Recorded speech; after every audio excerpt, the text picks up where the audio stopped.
Paper Mario The Thousand Year Door was released July 22nd, 2004 in Japan and October 11th, 2004 in North America. This game was a big part of my childhood. I played it so much when I was a kid and all throughout my whole life, I love this game so much. One of my favorite video games of all time, top 5. One of my favorite RPGs of all time. It's such an amazing game. Super funny dialogue, awesome characters, fun gameplay. Does it still hold up after 20 years? Let's get into it.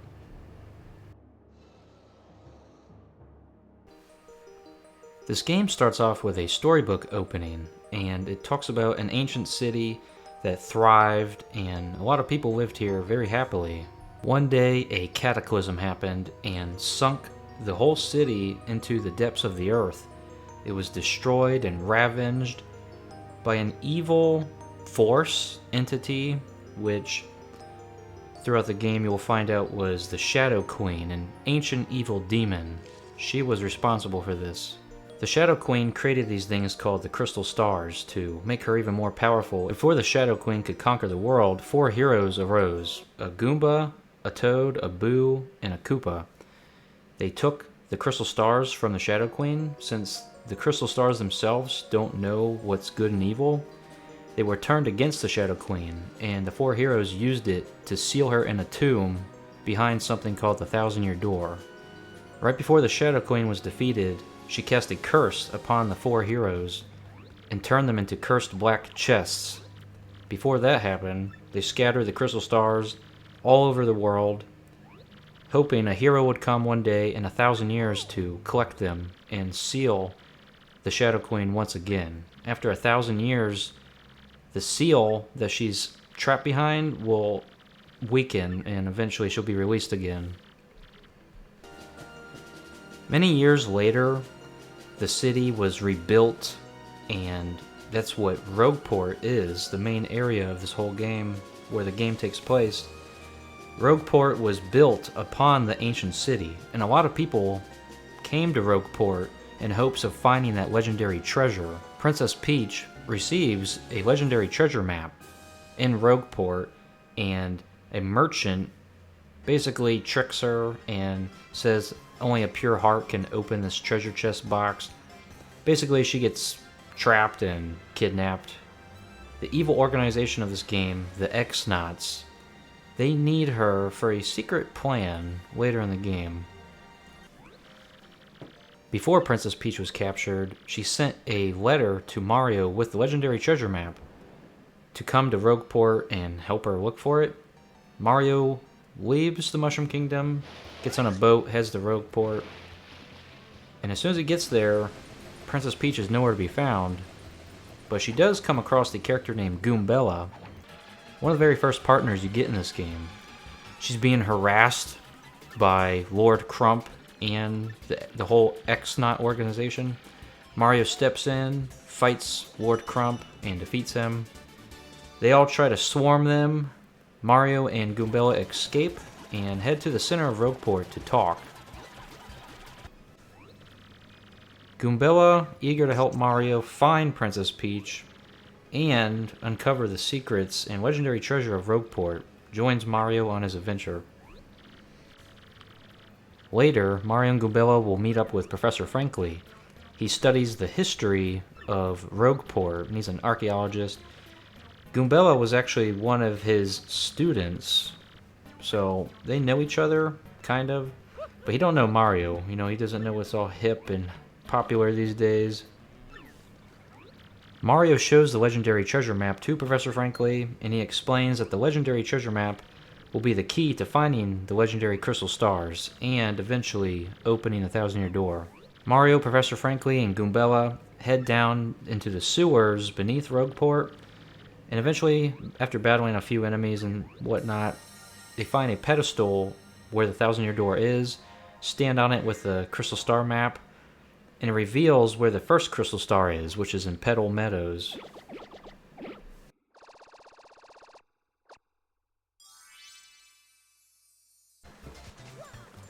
The gameplay is very similar to the first Paper Mario.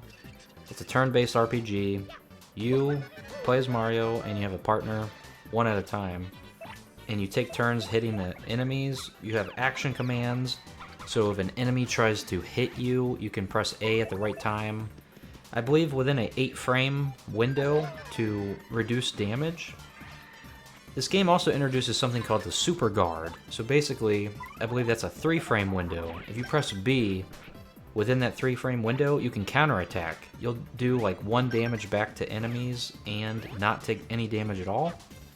It's a nice addition to the gameplay on here, and it's a little risky, but especially early game with, you know, more predictable enemy patterns, it's a lot easier to pull off. That's a great new addition. Also, your partners have health bars on here, and they can have badges equipped to them, which you couldn't in the first game.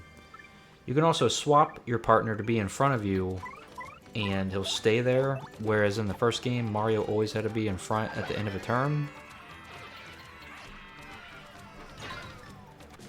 You have HP, FP, and BP. Health points, flower points, and badge points. Early game, you want to level up your health and FP just because they're relatively low. BP, the badge points, you want more of those so you can equip more badges and use them in battle. When you use them in battle, they require FP. So the Power Bounce badge is 3 points, so use 3 badge points to equip that. And then it's like 3 FP to use it in battle. So you want to maximize, like, every time you level up, you need 100 star points, which you get after each battle. Once you level up, you want to try to balance them all. You know, some people go for different builds where they just upgrade badges, and you can get some really good high damage attacks going with stuff like Close Call and all these badges that do tons of damage when you equip them. When you're low on health, Power Plus and Defense Plus, so many different badges. But early game, yeah, you just want to upgrade health and all that, and it doesn't really matter what you do, but I like to like balance it out. Something new to this game is now, since there's a audience, they can throw items at you. So it could be like a heart to like help you, or a flower to replenish your FP, or they could throw like a rock at you to deal damage. So it's always good to keep an eye out on them, and you can use Mario or your partner and like press X to go get rid of them if they're gonna throw something that will hurt you. There's also like a bingo lottery system. After each turn on the battle mode on here, for example, like a mushroom will pop up, and then if you get like 3 pictures that are all mushrooms, it'll refill your HP. So it's like a random element to the battle on here, so that's cool. Sometimes you'll get like 3 FP flowers and it will replenish all of your FP, so that's cool, especially like if you're in a tight spot and you need it. It can really be helpful. It can also not be helpful when you get 3 poison mushrooms and it just gets rid of most of your HP, so it's very hit or miss, and it's like you gotta be careful, you know, but it's all just like random elements, so that's something new.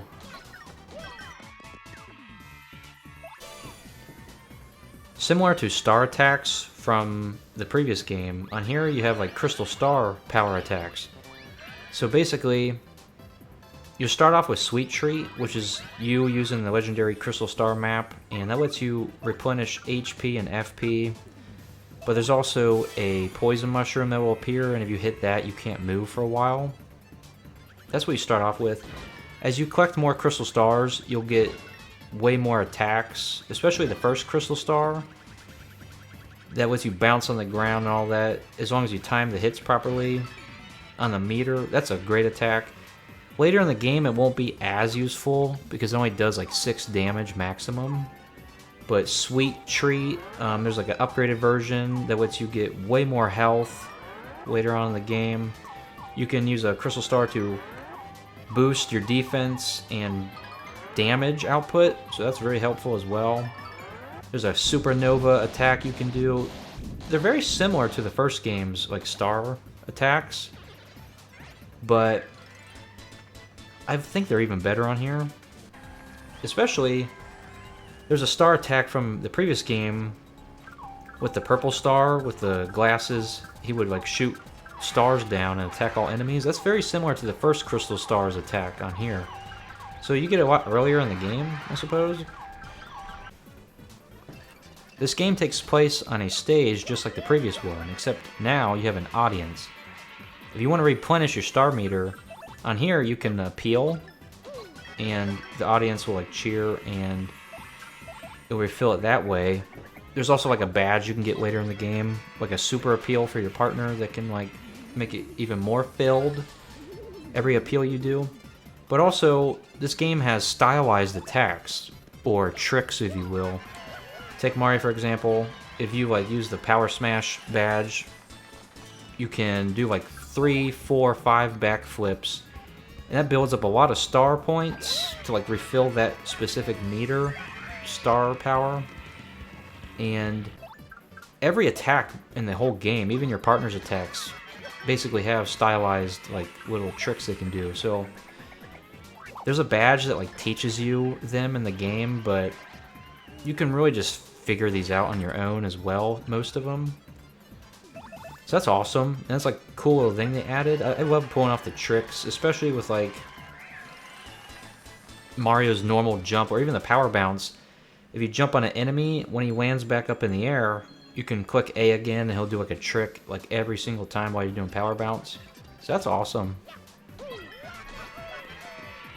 Between adding the super guard attack and health bars to your partners and all this new stuff and the stylized attacks, the gameplay is just such an upgrade from the original. The original was great, but it's just way more fleshed out on here, and that's what a sequel should be.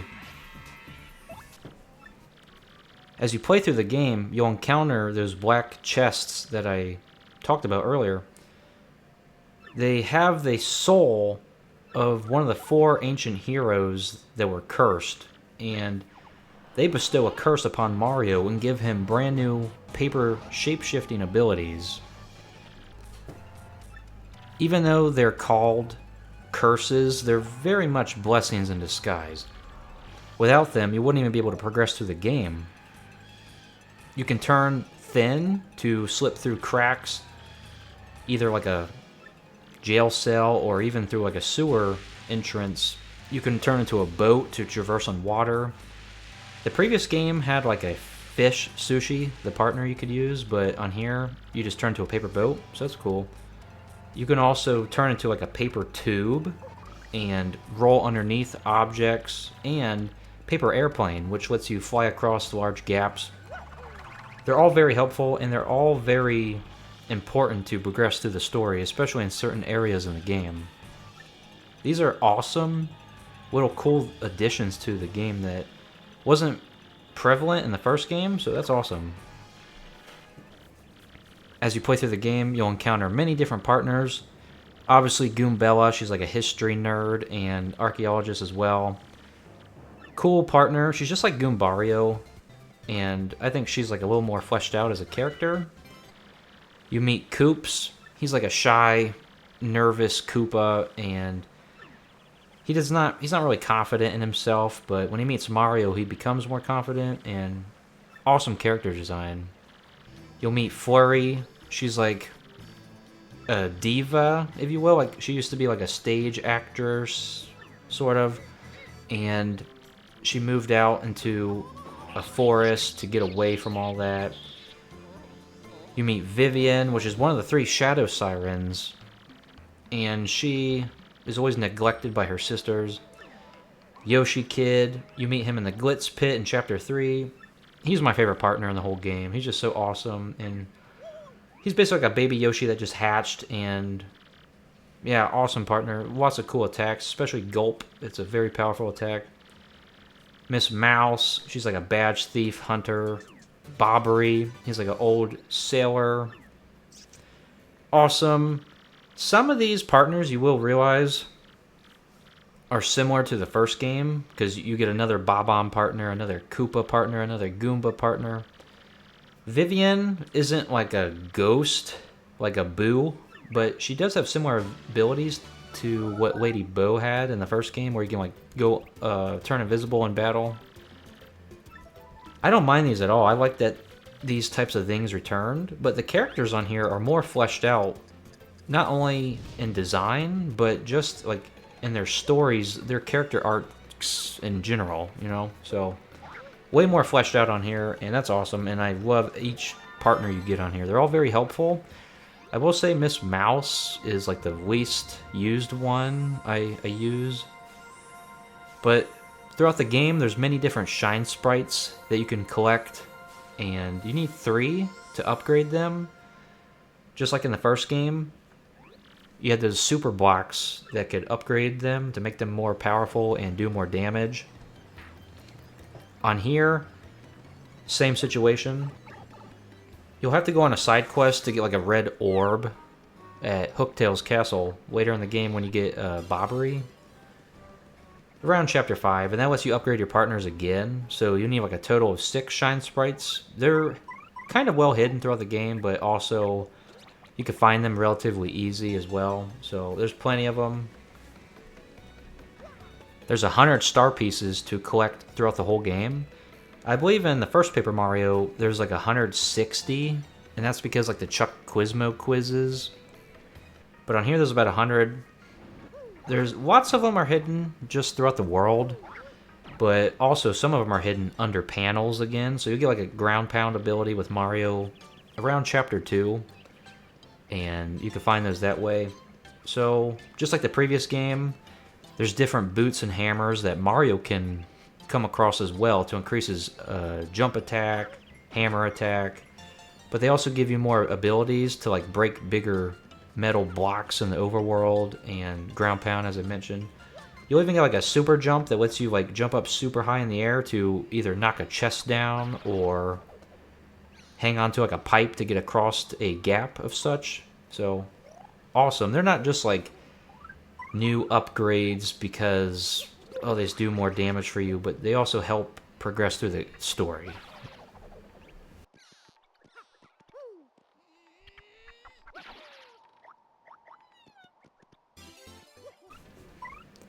Lots of badges that you can exchange for the star pieces in the underground sewers of Rogueport with a character.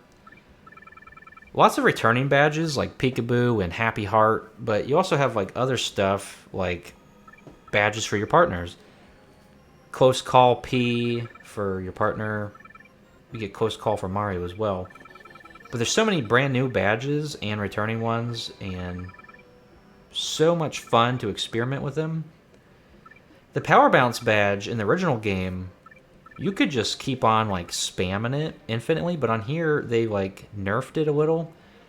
So I believe it's like a 8-frame window or something like that, 4-frame window.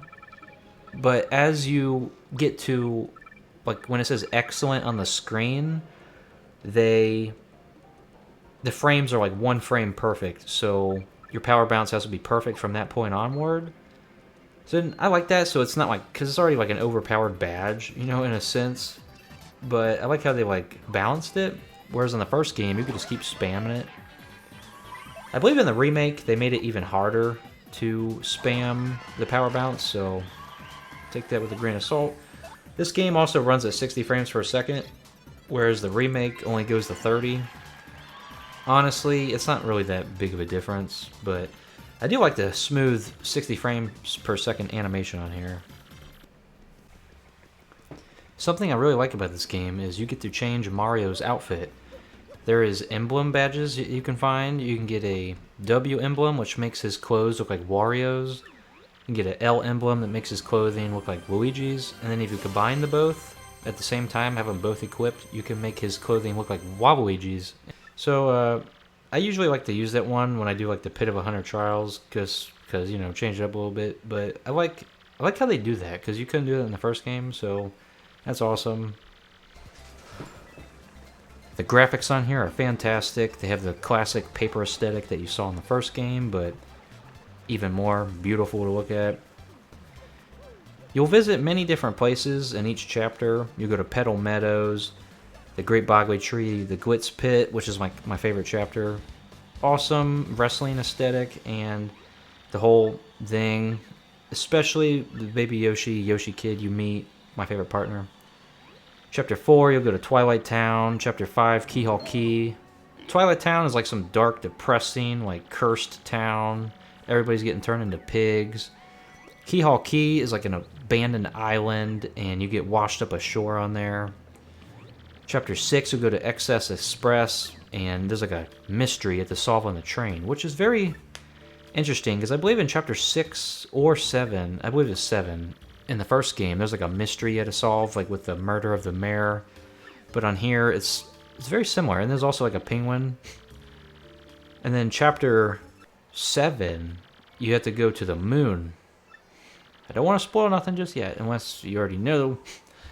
But you have to go through some icy, cold, snowy place called Far Outpost, and try to unlock the cannon and get yourself to the moon to get to the X-Naut base. And then Chapter 8, you go through the Thousand Year Door, and it's dark and grim and very spooky, if you will. The aesthetic in each area and just the backgrounds themselves, like the color palette, is just so good. As I mentioned before, you'll need some of those cursed abilities to progress through certain areas in the game. Lots of puzzle moments in the game where you have to like figure out what to do. They're not like too hard, but you really gotta like use those abilities and figure out many different puzzles and challenges. Just like the first game, they're not too hard. They're actually relatively easy and fun. But I like how they don't like impede on the gameplay. They just like flow with it, if you will. It's not like, oh, I have to transform. You can transform super quickly. Besides like the paper airplane one where you specifically have to go to a platform or the boat. The tube and the one that turns you sideways, those are just relatively instantly, so they're awesome additions. At the end of each chapter, you'll face a boss, and once you beat them, you'll get the Crystal Star. The boss fights at the end of each chapter on here are a lot of fun, and I believe in the remake they kind of made them easier. At least I felt so. In Chapter 1, when you fight Hooktail, and she is like, yeah, I'll let you smell my feet. You know, people pay good money for that. It's like so out of pocket, and it's like, what the heck? And then Mario's like, you should really trust people, you know? It's good to have trust. And then she like eats the whole audience, and it's like, oh wow. Especially as a kid, I'm like, wow, I was not expecting that. And then later boss fights, there's actually, Hooktail has like a big brother, Gloomtail, very late into the game, basically at the end. And even Bonetail in the Pit of 100 Trials, so that's not the only dragon fight. But the boss fights on here are a lot of fun, and Cortez, the Pirate King, you know, that fight's a lot of fun. Multiple different phases where the curtain closes and comes back. Each boss fight on here is a lot of fun. Once you complete the chapters with Mario, there's like a section where you get to play as Princess Peach again, similar to the first game. And she's trapped on the moon at the X-Naut Fortress, and basically she meets a character named Tech, and he likes Princess Peach more than just a little. And he wants to protect her as the story goes on because he starts to realize why she's being held there. Tech lets Princess Peach send messages to Mario to keep him up to date and give him intel. Basically, as the story goes on, while you play as Princess Peach, you'll have to like drink potions to turn invisible to try and get intel from Sir Grotus's room and give it to Tech. But also, it's similar to the first game where you're like baking a cake. You have to like mix the chemical potions, if you will. So I like that. That's cool. But also, you get to like dress up as a X-Naut grunt and talk to Grotus yourself, and very humorous little details like that. So playing as her is a lot more fun on here, I believe, than the first game.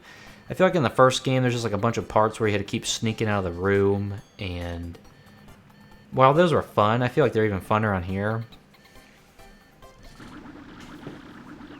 You also get to play as Bowser, so you'll complete the chapter with Mario, then you'll complete it with the little Peach segment, and then you'll get to play as Bowser.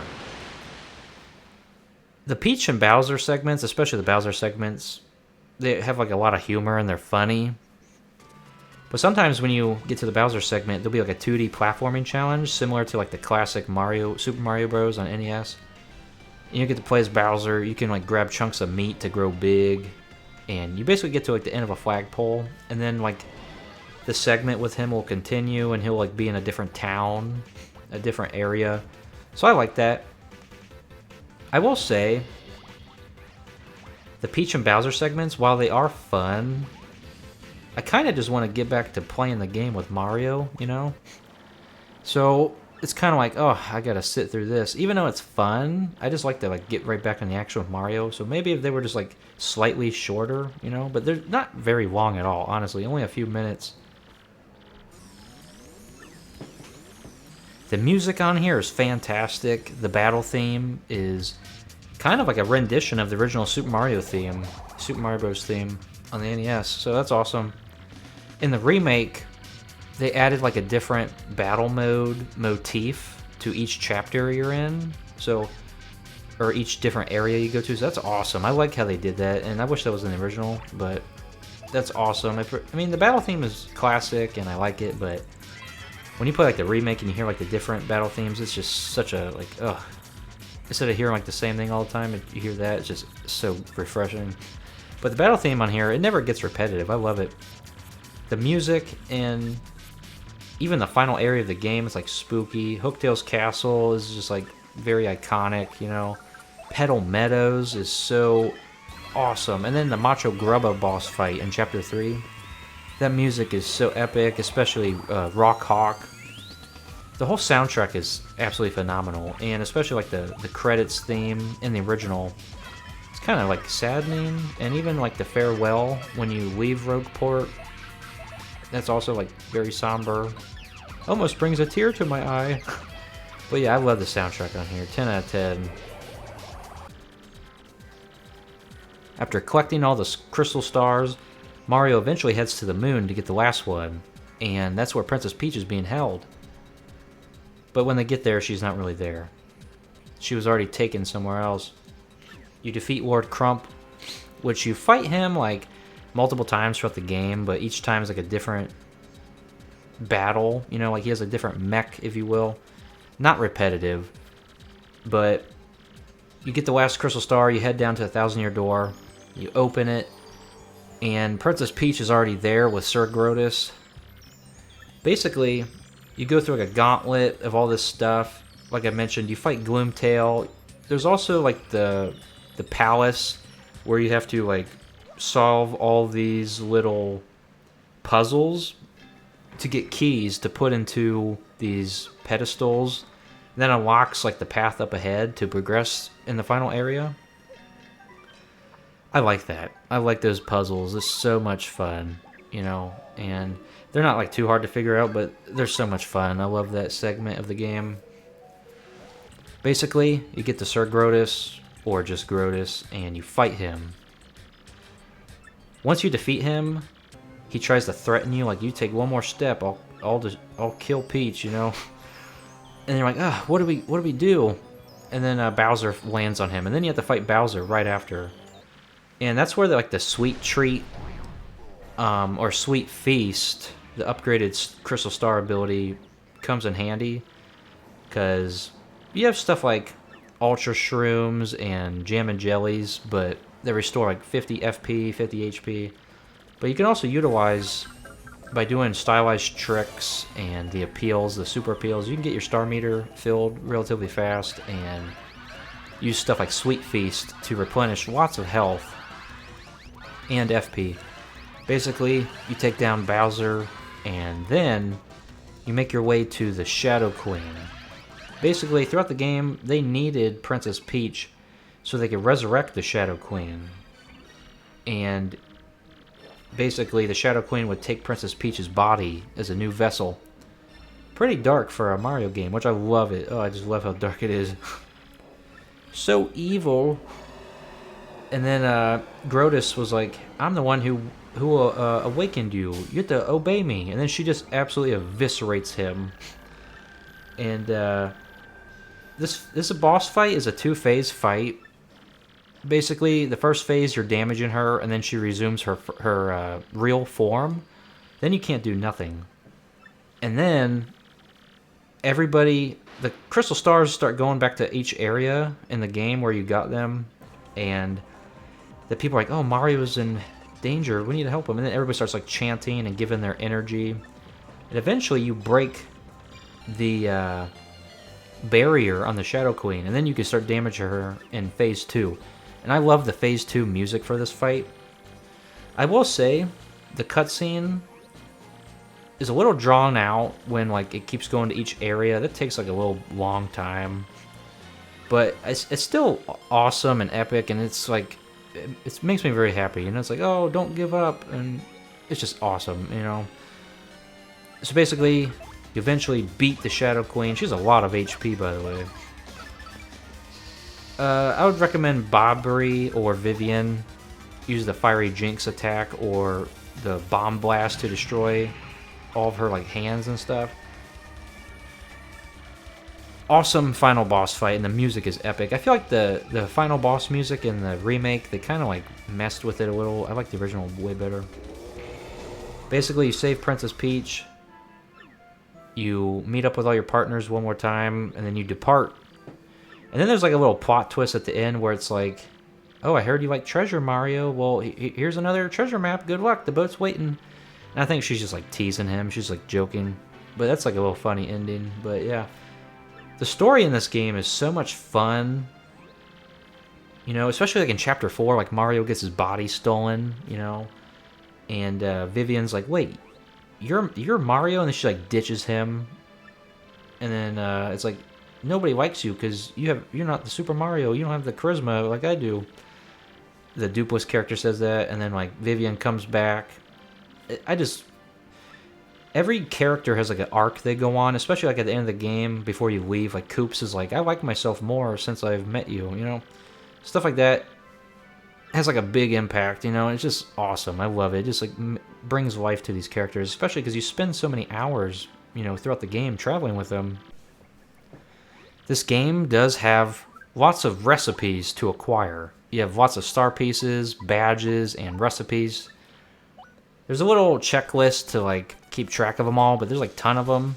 There's also a trouble center on here where you can do like side quests, and that's how you get the optional partner, Miss Mouse. Awesome, lots of fun, and very humorous because the dialogue on here is just so funny. But I love it. Lots of different trouble center requests. Some of them give you like coins, and some of them themselves are making the recipes. So this game is filled with content. So much to do.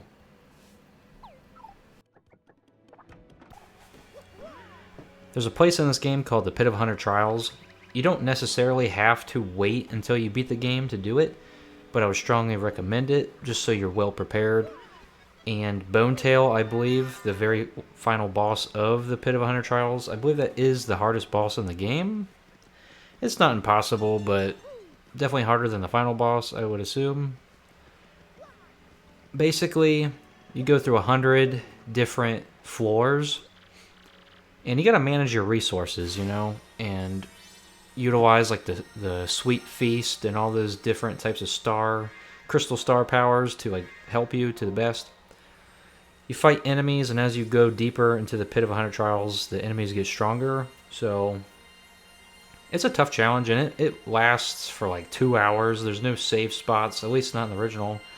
I don't think there is in the remake either, but I think the remake, if you die, you restart on the floor you're on. I've never died in it, thankfully, so I'm not really sure about that. But I know in the original, that's not a thing, I'm pretty sure. So it can be a lot of fun, but it's also like very hard and tricky, I guess. But I love it, and I love the challenge. The only thing I can really complain about in this game, because it's a fantastic game, super fun, the gameplay is even more improved than the original Paper Mario on N64, the music, the gameplay, the partners, the dialogue, the areas, the graphics, everything is so amazing. The only thing I could complain about is the backtracking.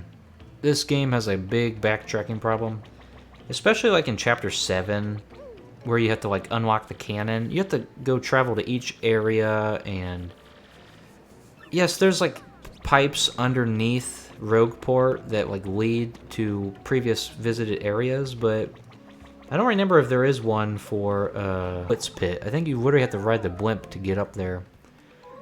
But besides that, and like the Pianta Mafia whole debacle where you have to like go find my wife, you have to go to Key and then you have to like go back, and then you have to go find her wedding ring, and then sit through like the I love you, I love you, I love you, like that whole thing, which is funny, but like there's a lot of backtracking on here. And when you go to Twilight Town, it's like, oh, you can't go in there because you have to write your name on your back, and then you have to like go to Professor Frankly, and then you have to go talk to the guy behind his house or whatever, and then Grimly, and then you have to go back. Yeah. So there's just like a lot of backtracking, and I feel like in the remake they like address this, especially in Chapter 4 on here, in the original, on the Gamecube. You have to go to Creepy Steeple, and then you have to go through this forest to get to it, and then you have to confront Dupless. Then you have to meet up with Vivian, then you have to go back to his place again through that long forest, and then, it's not that long, but go find out his name, then go find him, and then you have to go right back to Creepy Steeple. So it just, there's a lot of backtracking. I don't know why there's so much, but yeah. This game is fantastic, 10 out of 10, I love it. Each partner in gameplay feels great. Goombella is just like another Mario. She even gets an attack that lets Mario go twice in a turn, you know, so that's awesome. Yoshi, his ground pound ability. The Yoshi Stampede is a great attack, and the Gulp attack does lots of damage. Koops with his shell toss and all that. Besides Miss Mouse, I feel like every partner serves their purpose, and they are very, very helpful. This game is a 10 out of 10. I love it so much. Go play it. Go play the remake. I'll see you next time.